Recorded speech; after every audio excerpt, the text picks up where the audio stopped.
اللهم صل على سيدنا محمد وسلم تسليما.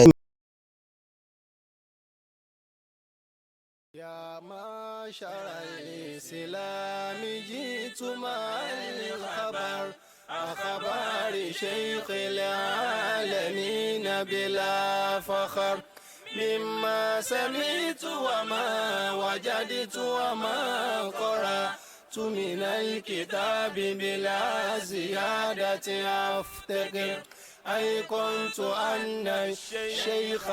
آدم فاضل. بسم الله الرحمن الرحيم. الحمد لله رب العالمين والأحوال والحق والظاهر والباطن لا إله إلا أنت سبحانك إني كنت من الظالمين والصلاة والسلام على رسول المصطفى سيدنا ومولانا حبيبنا مربنا مرشدنا محمد صلى الله عليه وسلم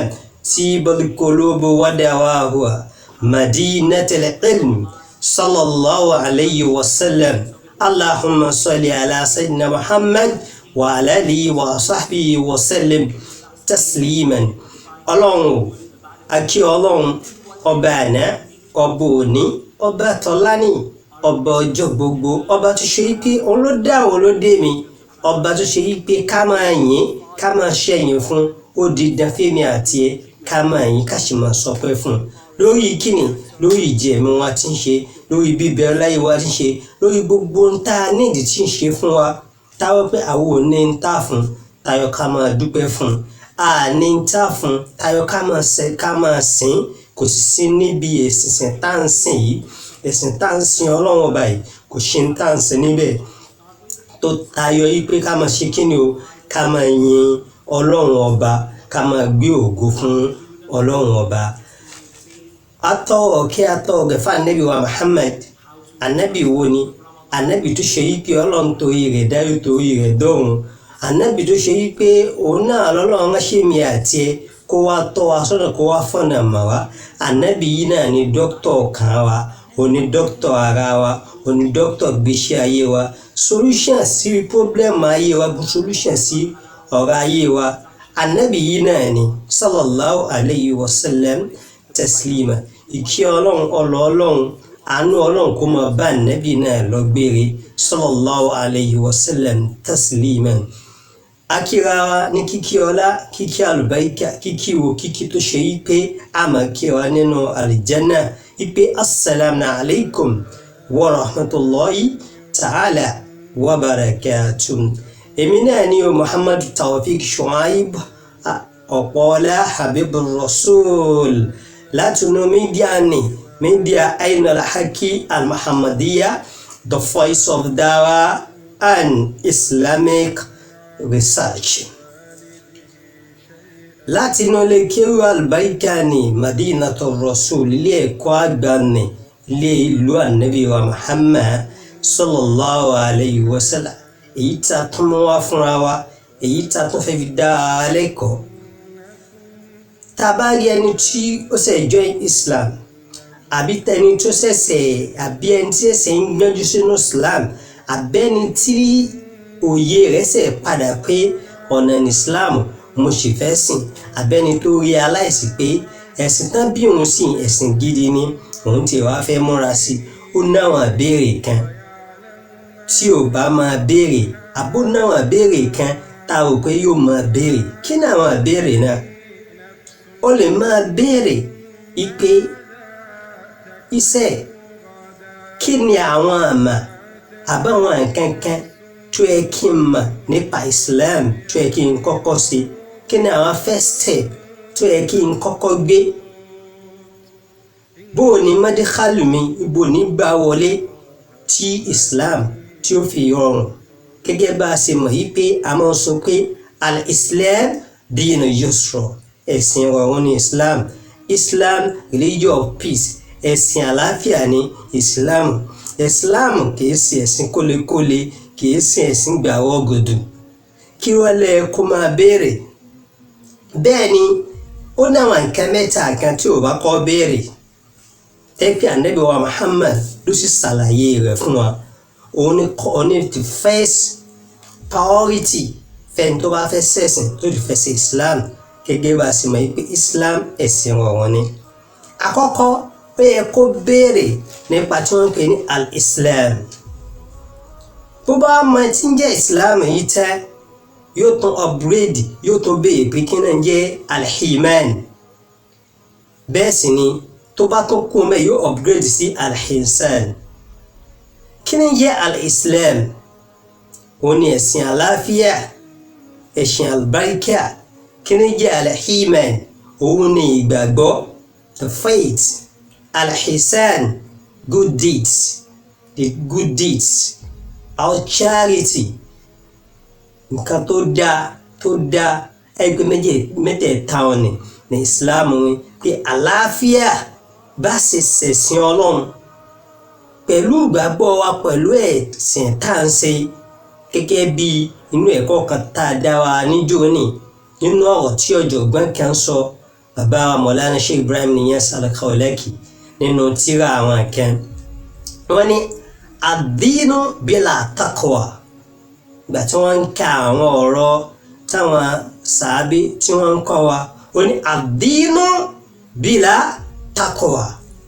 Ẹ̀sìn tí ò bá ti sí ìpayọ̀ Ọlọ́run níbẹ̀, ẹ̀sìn lásán ni. Ala khatirin ń bẹ lórí ewu ni. Iná ẹ̀ láfi kọ́ fi béèrè láfi pé al-Islam bó o láti sin lọ́run. Àánà là sọ pé iyyaka na'budu ìrẹ̀ láàmà sìn. Wal imanu billah kẹ́ni takwa wa kẹ́ni ìgbàgbọ́ wa lórí ẹ̀sìn tá à ń ṣe. Ìrun tá ní ká máa kí, gbogbo tá ní ká máa ṣe níbẹ̀, àwọn àràkàdì tá à ń ṣe níbi Islam ṣé ìmánì wà rọ̀ mọ́? Ṣé pé ìmánì Ọlọ́run nídìí? Alẹ́sìn anípayọ̀ Ọlọ́run, anígbàgbọ́ sí Ọlọ́run. Kí ni ìwà wa? Tẹ́ bá wò ìwà lọ́lọ́run fi qualify Ànábì wa Muhammad sallallahu alayhi wa sallam. Èyí ni ó jẹ́ padà síbi hadith Ànábì wa Muhammad sallallahu alayhi wa sallam. Hadith tó yẹ pé ó fèsì sí kí ló yẹ kí ẹni tó ṣẹ̀ṣẹ̀ fẹ́ gba ẹ̀sìn Islam tó gba Islam kí ló yẹ kó máa, kí ló yẹ kó máa ṣe. Ẹni tí ó ṣẹ̀ṣẹ̀ ń gbájú, tí ó ṣẹ̀ṣẹ̀ mọ̀ pé tó ṣe realize nípa Islam kí ló yẹ ká máa ṣe. Gbogbo nǹkan yìí ló yẹ ká máa mọ̀, gbogbo yìí kan ló yẹ ká sì ní ẹ̀kọ́ ń pa rẹ̀ tí òfin ní mọ́tẹ́ pé wọ́n challenge àwa mùsùlùmí nípa ẹ̀sìn wa. Torí pé ọ̀pọ̀lọpọ̀ kínní gbogbo ọ̀pọ̀lọ mùsùlùmí náà àmọ́mọ́ ọ̀pọ̀lọpọ̀ kínní akànfẹ́nu wí ní àmọ́ jìndòjìndò tí challenge bá dé lórí rẹ̀ àmọ́ wá wò dọ̀. Islam is not a dogmatic religion. Islam yìí ṣe ẹ̀sìn pé bàbá bá ṣe bá a nu àníwádìí. Ẹ̀sìn tó ń lọ pẹ̀lú mẹ́ni. The religion that deal with knowledge oni Islam. Qala Rasulullah sallallahu alayhi wa sallam. Nínú hadith Ànábì wa Muhammad tábà lọ́nà hadith Nawawi hadith 2. Ànábì bá wa sọ̀rọ̀. Hadith Nawawi ani Umar radiyallahu anhu Ọlọ́run dákun bá wa yọ́nú sí. Ó ti kọ́ ka àwọn hadith kan síwájú. Wọ́n ní àìdọ̀ Sayyidina Umar tó rìpítì hadith mi torí pé hadith tó kọ́ ká al-imanu innamal a'mal binniyat tó fi dé parí. Wọ́n ní àní Umar látọ̀dọ̀ Umar, Sayyidina Umar radiyallahu anhu Ọlọ́run dákun bá wa yọ́nú sí. Qala ó sọ in report fún wa,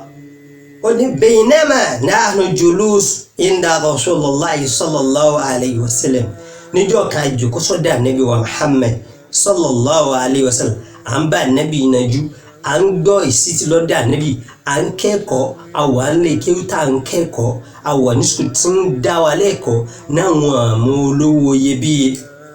Sa'ata yawma níjọ́ kan nínú àwọn ọjọ́ tá a fi máa ń jókòó sọ́dọ̀ Ànábì.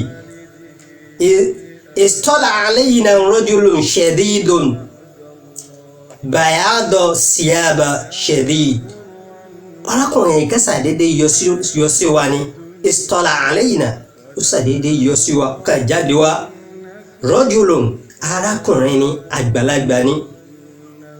ṣẹ̀dídò bàyàdọ̀ aṣọ rẹ̀ fúngó ṣẹ̀dídò bàyàdọ̀ síyàbọ̀ aṣọ rẹ̀ fúngó ní gidi gan ṣẹ̀dídò ṣàwádìí ṣàrin bẹ́ẹ̀ ni irun orí rẹ̀ ló dúdú nẹ́gẹ́nẹ́gẹ́ ní ṣáìn láyọ̀rọ̀ alẹ́ yìí asáwò ṣàfàr ààrí àpẹẹrẹ arìnrìn àjò lára ẹni yìí táfi mọ̀ pé dust tẹ́ bá wo desert nígbà yẹn àwọn mẹ́ka àwọn mídìí àwọn aráàlú desert area ni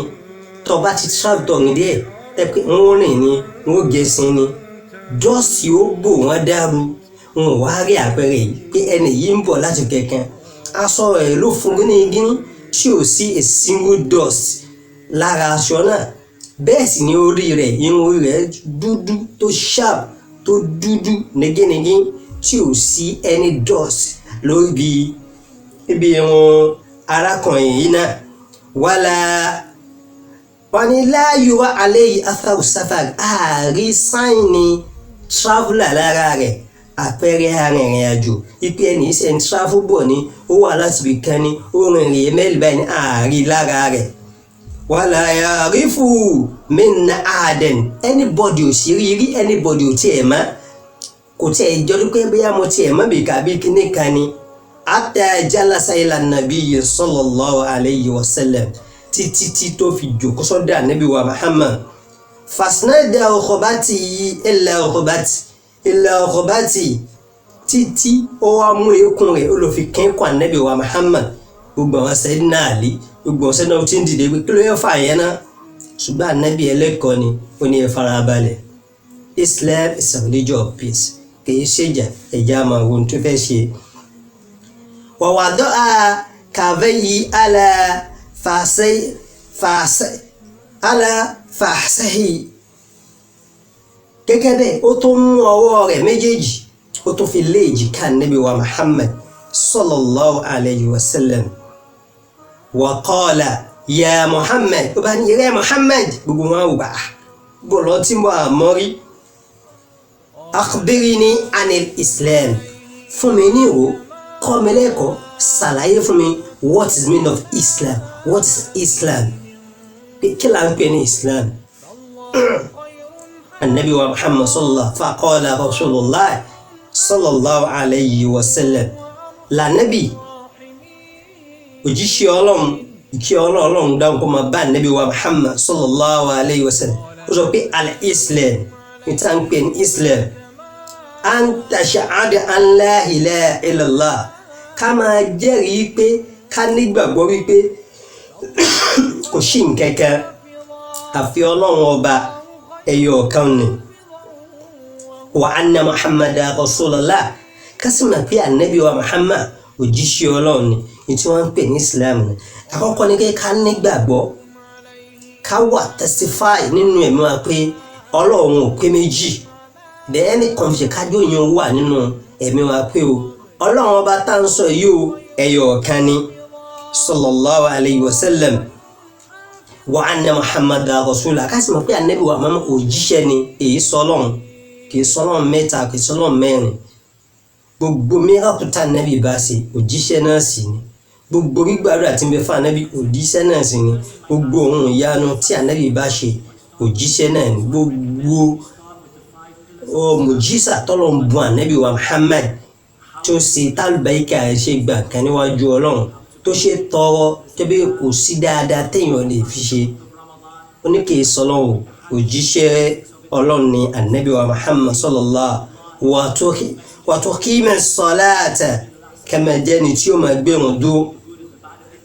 mùsùlùmí tó ṣẹ̀dé ọgbọ́ ọ̀kọ́ bò náà ṣe ń kírun agbọ̀rọ̀ kí irun kí ní jẹ́ irun agbọ̀ ọ̀mọ́lẹ́yìn wa tuti ya zakata kí ní jẹ́ zaka yíyọ bó lásì ń yọ zaka a topic ní gbogbo kíní wa tazumu Ramadan kọ́ wá jẹ́ni tí ó máa gbàwẹ̀ àwẹ̀ Ramadan tọ́lọ̀ ń ṣe ní kókó tó ṣe ní dandan wa ta'aju labayt instatamtum istatanta ilayhi ká sì jẹ́ni tí ó lọ bẹ̀lẹ̀ ọlọ́run tó lọ lé ọlọ́run tó lọ hajj tó lọ ṣe hajj gbàgbà rẹ̀ bá bẹ ilẹ̀ ìsẹ̀bílà tó gba àyíká tó náà sì dá tí ò sí problem gbogbo kìíní òní ń jẹ́ al-Islam gbogbo nǹkan tá a wá kà kalẹ̀ àkọ́kọ́ tí ẹni tí ẹ̀sìn kọ́ ẹ̀dùn la kọ́kọ́ mánu kìí ṣe pé eléyìí ò dá àwọn ọ̀dà mẹ́sì báyìí o òun ló padà máa wá lóṣù padà wá kú nínú Islam ẹ kọ́kọ́ mú from simplest to complex that's bí religion bó ṣe rí nù ẹ máa kọ́ díẹ̀díẹ̀ ẹ wò kó máa bó láṣẹ kírun bí bá ti ń kírun bí bá ti ń máa bá ṣe ń kírun ti ń gbààwẹ̀ ni ó máa bí ìbéèrè lọ rẹ̀ pé bó láṣẹ ń ṣe léyìí ẹ̀kọ́ wọn máa wá dé díẹ̀díẹ̀ sallallahu alayhi wa sallam ani arákùnrin náà bá ní kọ́ọ̀lá sọ̀dáàtà òdodo lọ sọ fa'ajibna lahu ó bá sì wá lè mọ̀ fún gbà ìwọ lọ ń béèrè question ìwọ náà lọ sọ pé yes òdodo lọ sọ ọmọ tẹ́lẹ̀ lọ fi ń béèrè yes àlùhù wọ́n yìí sọ ọ̀dẹ́kù ìwọ náà lọ ń béèrè lọ ń ṣe kíni lọ tún dáhùn kò tó pẹ́ faqbirni anil iman ó bá tún sọ fún Ànábì wa Muhammad fún mi ní ìwò nípa tí ń jẹ́ al-iman faith ìgbàgbọ́ qala Ànábì bá tún dáhùn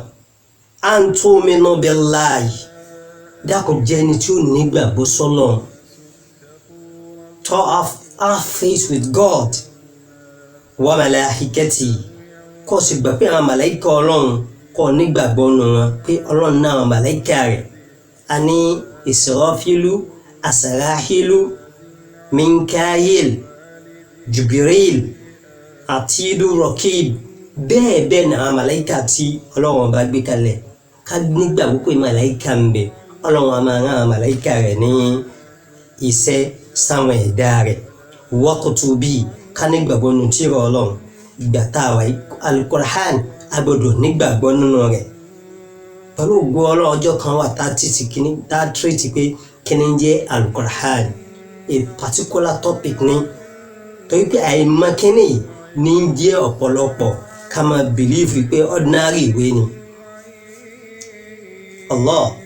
wọ́n ní wa kutubi wa rusuli àwọn òjíṣẹ́ ànábì wa òjíṣẹ́ tó ṣe ànábì Muhammad ẹ̀ńsá ní gbogbo àwọn ànábì ọlọ́run àwọn òjíṣẹ́ ọlọ́run ká nígbàgbọ́ nù wọn ipi ọlọ́run ló bẹ̀ wọ́n ní iṣẹ́ wal yawmil akhir ká sì gbàgbé ìjọ kan bẹ ṣé gbogbo ń ta bá lò láyè á padà lọ sọ́dọ̀ ọlọ́run ká rántí pé ìjọ kan bẹ gbogbo ń ta bá ṣe lọ́yè òǹkálukú ní ó wá sàkáǹtì gbogbo tí kò bá ṣe bí al-iman wa tu'minu bil qadar ká sì jẹ́ni tí ó nígbàgbọ́ pẹ̀lú tí ń jẹ́ destiny kádàrá al-khairi wa shari khairu wa shari bóyá dáadáa ni bóyá burú ni ká máa yí pé gbogbo kíní kan ò lè kọjá òfin àbí ọlọ́run gbogbo tó bá ṣẹlẹ̀ ṣe wa ká má máa lọ sọ́dọ̀ yẹn ká máa mọ̀ pé ọlọ́run náà ni ká sì ká padà sí ọ̀dọ̀ ọlọ́run ọba àlékè ọlá faqala ó bá tún sọ faqbirni anil hisan dákun kọ́ mi ní tí ń jẹ́ dáadáa ṣàlàyé fún mi kí ni ń jẹ́ al-hisan dáadáa qala ó ní tí ń jẹ́ dáadáa ni anta budallaha ká jẹ́ olùsìnlọ́run ka annaka tarahu ká dẹ́gẹ́ gbà pé olùwò mi wò báyìí ìwọ pẹ̀lú ọlọ́run ṣe jòkó wọ́n ní fa in lam takun tarahu bó ṣe ṣe pé kò sẹ́ni tó lè fi ojú bàtà lè fi rí ọlọ́run fa innahu yaraka rántí pé ọlọ́run rí ọ a kà máa rí àmì ọlọ́run lára nǹkan láti mọ̀ pé ọlọ́run ń bẹ ni a lè fi ojú wa rí ọlọ́run ẹ wo al-imanu billah al-ihsan pé ihsan dáadáa ni pé kó máa sin ọlọ́run ní gbogbo ń tó bá ṣe with sincerity kí ni dáadáa kódà nínú dáadáa òbí rẹ ó dọwọ́ rẹ ṣe dáadáa sí wọn wọ́n tó bá ti jẹ́ mùsùlùmí àbọ̀ ṣe ń jọ́sọ̀ wọn realize òbí rẹ̀ important púpọ̀ àwọn méjèèjì wọ́n ń bẹ láyé wọ́n important sọ wọn ò sí láyé jẹ́ ẹni tí ó máa ṣàdúrà fún wọn. bẹ́ẹ̀ sì ni tó bá jẹ́ pé ọmọ tó yẹ pé bàbá náà ní wọ́n náà ti bàbá ọ̀níbọ̀ ti ní bó lọ ṣe sí ìyàwó rẹ̀ àbí bó lọ ṣe ń sọ́kọ rẹ̀ bó lọ ṣe ń treat àwọn ọmọ rẹ̀ bó lọ ṣe ń ṣe nínú ilé yín ọgbọ́dọ̀ ṣe bó lọ́nà ṣe ní a ṣe láti ní ká annaka tarahu gẹ́gẹ́ ìgbà pé ọlọ́run rí o pé àkẹ́lẹ́ ọlọ́run ní ká ṣe òfin ọlọ́run ní lórí ètò inú ilé wa ìwà tá a bá ń wù nídìí ọ̀rọ̀ ajé wa gbogbo business tá a bá ń ṣe ká máa fi tọ́ ọlọ́run sí i gbogbo profession tá a bá wà ká máa fi tọ́ ọlọ́run sí i gbogbo field tá a bá ń bẹ́ẹ̀ ká máa bẹ̀rù ọlọ́run bẹ́ẹ̀ ká máa fi tọ́ ọlọ́run sí i ká ṣe bọ́lọ́run ṣe ní a ṣe ká máa ṣe gẹ́gẹ́ gbà pé àwọn ọlọ́run ló máa dúró tì mí yìí bó ṣe ṣe pé ọ̀ lè fojú rẹ̀ rí ọlọ́run ṣùgbọ́n máa pé kò sí ní tọ́sí láyè tọ́lọ́run ò mà sí tí ò rí. alhimanu billah ẹ wà àdìfẹ́ náà ẹ̀kọ́ mẹ́tẹ̀ẹ̀ta yìí Ànábì wa sallallahu alaihi wasallam Jibrilu wá dúró wá ní faqbirni ani sáà ó bá ní ó bèèrè pé fún mi ní tí ń jẹ́ sáà àwọn ìgbà kan qala al-mas'ulu anha bi'alama min sahib ó ní ẹni tó béèrè ó ní máa ń pa ní tí ń béèrè dájú sí ìgbà mi bẹ́ẹ̀ yóò béèrè nǹkan mi lọ́wọ́ rẹ̀ tó béèrè tí ò nídìí kọ́ fèsì tẹ́pẹ́ làákẹ́ ìlọ pé tó ń béèrè náà ìmọ̀ ni tá a bá stájú pé ìjọ àlùkìyámà tí wọ́n bá bẹ̀rẹ̀ yóò máa ṣẹ̀rù bà wọn tí wọ́n ṣẹ̀ṣẹ̀ gba Islam yóò máa sọ pé sọ́ọ̀tì mọ́ná jẹ́ yóò máa wà nínú rẹ̀ qala faqbirni ani amarataha ó ní dàpọ̀ fún mi níwò nípa àwọn àpẹẹrẹ tá a fi máa mọ̀ pé ọjọ́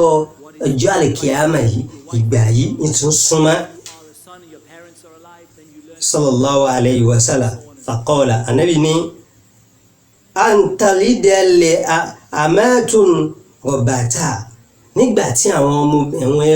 ẹrúbìnrin tó lóye pé wọ́n bá ń lóyún fún àwọn olówó wọn táwọn olówó wọn ń jí wọn kì mọ́lẹ̀ tán tí wọ́n táwọn náà wọ́n tẹ́ ẹrú wá ń di aya lọ́dẹ ọmọlúàbí tẹ́gbẹ́ kò sí ìdójútì mọ́ kò sí ojútì mọ́ láti pé máa ṣe sìná láti máa bẹ́rù sùn gbogbo ohun tí ò da àwọn tó wà lóṣùn tí ọmọ ẹ̀ka bá ń bẹ̀ tí ọmọlúàbí èèyàn yóò máa wá ṣe pẹ̀lú àwọn obìnrin táwọn obìnrin yóò máa wá lọ ó ní àpẹẹrẹ eléyìí o àpẹẹrẹ pé ọjọ́ àlìkíyámà ń súnmọ́ náà ni ẹ pé nínú ẹ̀kọ́ tó pé kó gbọ́dọ̀ máa mọ̀ pé àwọn kíní yìí ọjọ́ yìí máa ń bọ̀ ó yẹ kí n jẹ́ ẹni tí ó máa wà rẹ̀ la ilaha illallah muhammadu rasulullah ọba tó ní wa anta rálẹ̀ wa ufata nìlúrọ̀ gbàtẹ́ máa rí àwọn ọmọlúàbí àwọn èèyàn ó wá di pé máa rìn ní hò ọkùnrin yóò máa rìn ní hò obìnrin yóò máa rìn ní ìhòòhò wọn ò ní wọ aṣọ tó dáa mọ́ nínú alhisan nínú dáadáa náà ni ká sì wọṣọ dáadáa ká ṣe bí ọmọlúàbí ká bẹ̀rù ọlọ́run ìtọ́lọ́run fún wa ká kó ìbá aṣọ tọ́lọ́run fún ẹ̀dá fún wa ká wọ̀ láwọn aṣọ tó bá gbà mọ́ tó bẹ́sìn mọ́ tó jẹ́ ti tọmọlúàbí ṣùgbọ́n tígbà yìí bá ti ń dé oríṣiríṣi aṣọ káṣọ ẹ wò lónìí bóná kiri tí ó wò láti ilé ẹ̀fẹ́ sọ pé àrímà ni tó ń kálukú tí wọ́n ń wọ̀ àwọn ọmọbìnrin wa ìwọ bàbá bó ni ọmọbìnrin rẹ ṣe ń múra nínú ilé ìwọ bàbá ìwọ ọkọ bó ni ìyàwó rẹ ṣe ń múra nínú ilé ìwọ ìyá bó lọmọ rẹ ṣe ń múra ìyá lásàlátù ọmọ lásàlátù gbọ́ ọmọ rẹ ní wọ̀wọ̀ kó wọ̀ jù ọmọ rẹ ní wùwà kó wà jù ẹ̀wọ̀ kọ́tà Nábì wa Muhammad kọ́ alhinsan dáadáa ṣíṣe kódò bá di social aspect bó ni cultural aspect bó náà sì ní ká máa ṣe bó làṣà wa àwọn àṣà tó dáa tọ́lọ́run gbé fún wa sáà ti jùnú sáà ti máṣà lásà tí ò dáa la ilaha illallah muhammadur rasulullah al-alatu ri'a sha'in yatatawwaluna fi bunyan. Ìgbà tó ṣe pé àwọn ọmọ ẹ̀yìn atọrọjẹ àbí kájúká ní nígbà táwọn adarán táwọn náà máa bá ọ̀gá wọn kẹ́gbẹ́ ipò àwọn náà fẹ́ bíúdì ilé ńláńlá ìwá wàṣíkò tá a wà yìí. Ẹni tí wọ́n ń bùn lówó oúnjẹ tí ń tọ owó òun náà máa sáré pé òun fẹ́ lo fóònù 150,000. Ẹni tí ń bùn lówó gan fóònù tí ń lò bóyá 50,000 ni òun sì máa èèmù ńláńlá ṣùgbọ́n àlùmọ́gìrì náà ní í ṣe o. Ẹni tí ń gba 30,000 lóṣù tí ń lépa bó òun fẹ́ máa lo fóònù 200,000 150,000 100,000 fáwọn ọ̀gá rẹ̀ bá rí ṣé wọ́n ṣàánú rẹ̀. Ẹ wo ohun tá a fi ń kó ìfàsẹ́yìn bára wa lónìí. Àlẹ́ ìsánù dáadáa ṣíṣe bó o la ṣe máa ń ṣe bó o la ṣe ń hùwà bó o ní ṣe wá. La ilaha illallah muhammadur rasulullah sallallahu alayhi wa sallam. Nígbà tí àwọn ẹni tí ó táyé rò tí nítumọ̀ tí ó máa lé nǹkan tó ga jù tàwọn aṣíwájú rẹ̀ lọ tó sì mọ̀ pọ́wọ́ òun ò tó. Ṣé táwọn bá rí pé ń tàn lé àwọn gan agbára wọn ò ká àwọn gan ò lé bó ni wọ́n ṣe ṣàánú. Al-insan ẹ pé dáadáa náà ni. Summa intalaqa falabistum maliyan ni akọrin ó bá kó lọ́dà níbi wa Muhammad sallallahu alayhi wa sallam. Summa qala ya Umar ànábì ya Umar ya Umar atadiri man zahilun ǹjẹ́ mẹ́ni tí ń béèrè lọ́wọ́ yín ni. Qultu ó bá sọ Allahu wa rasuluhu alam ọlọ́run àtòjíṣẹ́ rẹ̀ náà ló mà tó wá wò má. Qala ànábì sọ fa innahu Jibril ẹni tọ́rí òní Jìbìrìlù ló kọ rẹ̀ òun gan ni Jìbìrìlù. Atakum yu'allimukum ó mú wá báyín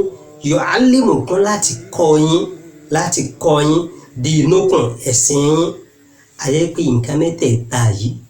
al-Islam òun gan ni Islam ó wá kọ́ wa lẹ́sìn Islam.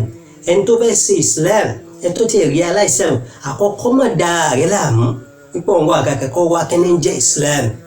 The 5 pillars of Islam kọ́kọ́ ní máa ń pa rẹ̀ and 6 pillars of faith ní máa ń pa rẹ̀ àti arkanul iman mẹ́fà ní máa ń pa rẹ̀. Al-Ihsan the good deeds ní máa ń pa rẹ̀. Kí náà pè ní pé ká sin Ọlọ́run gbogbo ntọ́lọ́run bá ní ká ṣe ká máa ṣe tí ò ní ṣe pé gbà pé wọ́n ṣẹ̀ṣẹ̀ ń pariwo wa pé ṣe àbá ń jẹ wá nípa ipe nǹkan báyìí ò ẹ̀ ṣe àbá ní dandan ní kí ẹ ṣe pé Ọlọ́run dúró tí ọ̀pọ̀ ń ṣe báyìí kò ṣe pé kò sẹ́ni tó lè rí fojú Ọlọ́run. Bó bá fẹ́ ṣe dáadáa bó bá fẹ́ bóyá ní nǹkan bùn torí tọ́lọ́run. Tó bá fẹ́ ràn yẹn lọ́wọ́ ràn lọ́wọ́ nítorí tọ́lọ́run. Kódà tó bá fẹ́ báyàn jà bá jà nítorí tọ́lọ́run. Tó bá fẹ́ báyàn ṣọ̀rẹ́ bá a sọ̀rẹ́ nítorí tọ́lọ́run. Gbogbo tó bá fi ṣe torí tọ́lọ́run. Lónìí ṣé gbogbo wa là ń ṣe nǹkan wa nítorí tọ́lọ́run? Sáǹsìn lọ́run wa ṣèṣì àárí mi kọ́ ẹni tó kọ́ mọ́ṣáláṣí ó kọ́ nítorí sí àárí mi kálẹ̀mà. Ẹni tí ń donate ti ránṣẹ́ Ọlọ́run lọ́wọ́ ń ṣe sí àárí mi náà pé àwọn alágbájá